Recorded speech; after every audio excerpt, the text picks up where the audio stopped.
Laura Ingraham, the Fox News host, was so proud of herself. You know, when somebody is just, oof, I nailed it. That energy. It's sometimes a little irritating, even if they are making a good point, when it just looks like they're so proud of themselves. But especially when they're making a terrible point, it's just so embarrassing. So Tim Walz has a daughter. Hope Walz is her name. And we covered on the morning show this original sort of exchange where a TikTok was posted by Hope Walz about the rise of Zohran Mamdani and saying, listen, even if there's plenty of things you disagree with him on, it is very important that Democrats understand actually presenting meaningful policies that are change, or not just, okay, we're going to tweak the status quo, but would really meaningfully change the lives of working class folks, and that challenge the status quo, and that bring in excitement to them, and often are really popular policies. That's how you're going to change. You're going to swing the pendulum, right? It's not going to be just what you've been doing before with a different face, with a different younger person, right? You got to bring with it something that excites people. That's a pretty basic point. And Laura Ingraham was just really condescending towards Tim Walz's daughter. So we'll look at that original coverage from the morning show, and then I'll show you Hope Walz's response, which was good. So here's what I talked about on the morning show. Make sure you're tuning into it 10:30 a.m. Eastern time, Monday through Friday. Good times. And then we'll look at Hope Walz's response to Laura Ingraham's take. You have Hope Walz, who is the daughter of Tim Walz, and Hope Walz made a point on social media, and then Laura Ingraham was like, "Meh, sweetie, maybe don't speak about politics, sweetie. Us smart people need to figure this out." But the point that Hope makes is perfect, because I just want to keep saying, I've heard certain things that Zohran said that I disagree with plenty.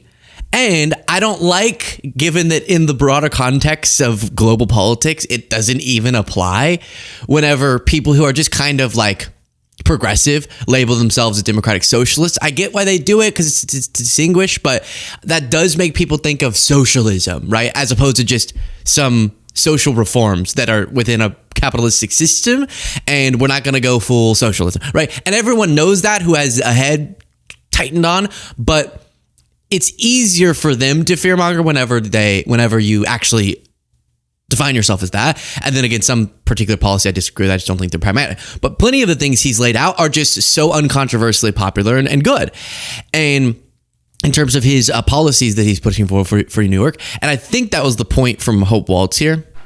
I know it might surprise some people, but feeding kids lunch, providing childcare, having accessible and functional public transportation, among many other things, are popular policies everywhere.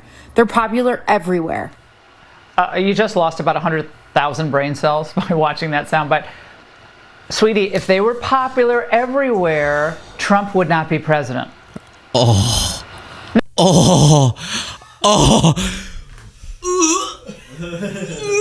What the hell was that? Laura, you are so irritating. You just lost 100. What's her? How do I do her? Let's see. Like, how do I do her accent? Not accent, an impression of her. Honey. Let's see.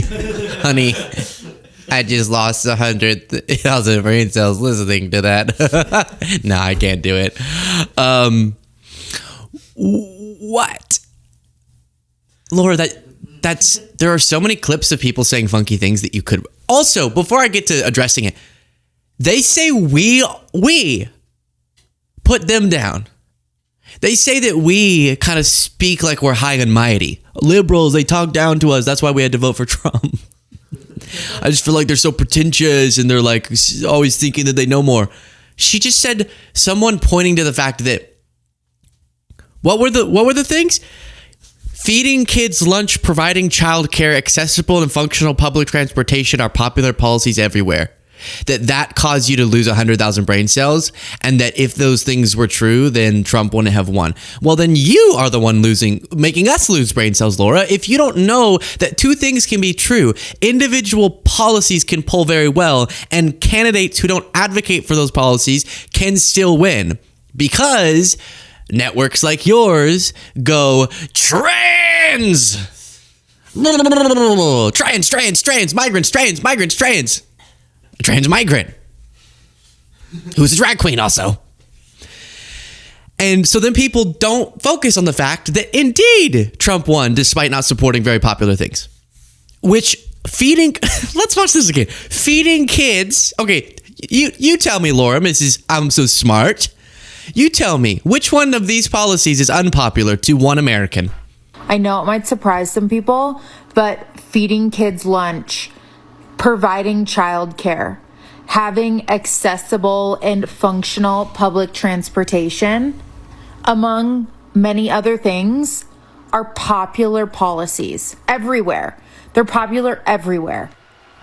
You just lost about 100,000 brain cells by watching that sound, but sweetie, if they were popular everywhere... Don't call her sweetie. Don't call her sweetie. So, what's the word when you put something down? It's demeaning, right? Or there's another word. It's patronizing? Patronizing. Yes. What's another one? Let's keep throwing them out. It's there's still the one. There's the one that I want and I can't get it. It's okay. I'll think of it. If they were popular everywhere, Trump would not be president. Nevertheless, You don't know anything. You don't know anything about politics. That's not how politics works. For a very long time, universal health care has polled a majority. Minimum wage increase has polled a majority. Paid family leave, child care, universal child care. And still those things don't get passed because of our system. And people voting, they want those things in a vacuum, but then they vote for politicians because they're scared of the drag queens. Or there's a real problem, like Biden doing good things over here on a lot of domestic policy got overshadowed by the fact that he was seen as failing on immigration, right? However much you agree or disagree with such an argument. But no, Hope Walz is exactly right. So the sweetie that you're talking to knows a hell of a lot more than you, apparently, because those are all very popular policies. But huge propaganda outlets convince you to worry about things that aren't those issues. Yeah, so as you could see there in my coverage before, I cringed a lot watching Laura Ingraham go, "Oh, okay, sweetie," to Hope Walz, especially because she was just not correct about her argument. I didn't cringe as much as when I saw this photo of Piers Morgan and Elon Musk. Piers posted this with "Happy birthday, Elon," and I let me put it this way: if I were invited on this boat, which I wouldn't be, but let's imagine, I would bring with me a non-resuscitation form just to make sure. So I don't want to die on the boat, but if I did, I don't want to be resuscitated. I don't want to have to wake up to Elon Musk giving me chest compressions with that look on his face. Does that make sense? Okay, so I cringed at Laura Ingraham, but not as bad as that photo. So here is Hope Walz's response to Laura Ingram's take there. So apparently Laura Ingraham from Fox News had a segment about my TikTok talking about embracing popular progressive policies. I only know this because a mutual of mine posted about it. You couldn't pay me any amount of money to consume any of their content, but I saw that. I can also typically tell when cult members come in my comments and call me horrible names. But yeah, apparently she had a whole segment about it, and I come away with that feeling sad for her. Like, genuine sadness that there are people that are willing to come on national TV and just with their whole chest admit that they don't care about feeding kids or helping people get to work or providing childcare for people that are reproducing and creating our country and world's future. Like, genuinely, I feel sad. I don't know how you go through your day just not caring about other people. Also, if you actually watch the video, the point went right over Miss Laura's head. Like, the polling is there. A lot of these issues are largely popular and or could be largely popular. The left just needs to message it. And that was what I was saying. And I don't know if it was on purpose or who knows, but it went right over her head. Like, they always go to the most like typical like comeback, and it's just so boring. But yeah, I genuinely feel sad for her. Get well soon, Laura. It must be a miserable life, truly. Hope. Whoa. Yes.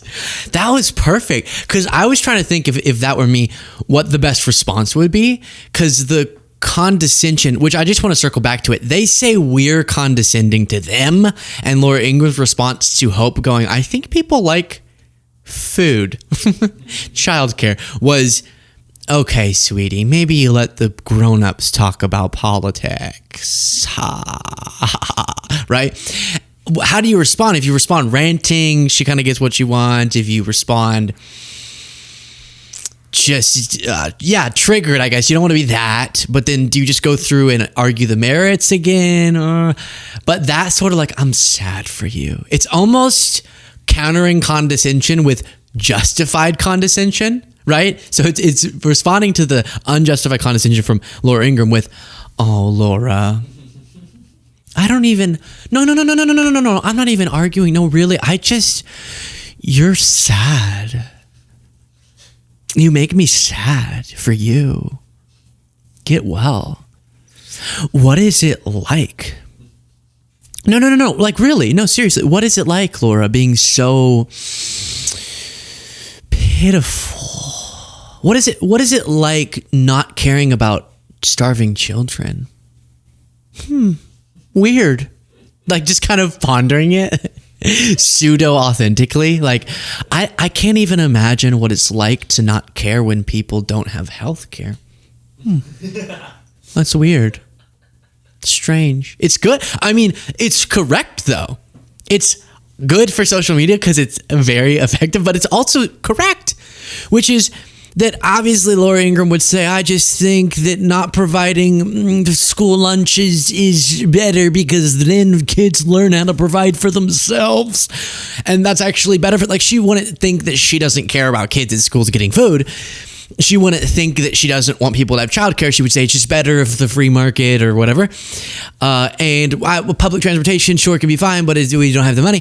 So she would have arguments that wouldn't just be, I don't care about those things. But that, I don't think she cares. And that is sad. I think about that with people. I told you all the story before when I argue with someone. I'm not saying this is anyone who I disagree with. It's a small subset, I'm sure. But somebody literally told me, even if I could save them money through a healthcare system, hypothetically, a healthcare system that was more cost efficient, but also provided healthcare to everybody. And the person responded with, I would rather pay more, but know that none of my tax dollars are going to help others than pay less and other people also have healthcare. Crazy specific story, and I'm not saying that's everyone who believes that we privatize healthcare systems better, right? It's just a different opinion, but there are some people. And I have to be honest, I don't want to psychoanalyze, but let me just quickly do it for a second because I want to. I don't think Laura Ingraham cares. She gives off those vibes, someone who just, wait, I don't care. That's her response. I don't care. Wait, what if we could create a system that allowed for people to more easily get to where they're going, more cost effectively? Kids could have food at school, and children would have safe and effective childcare, and we'd have a large child tax credit for folks who are raising families, and we want to support families. And it's just sort of nah.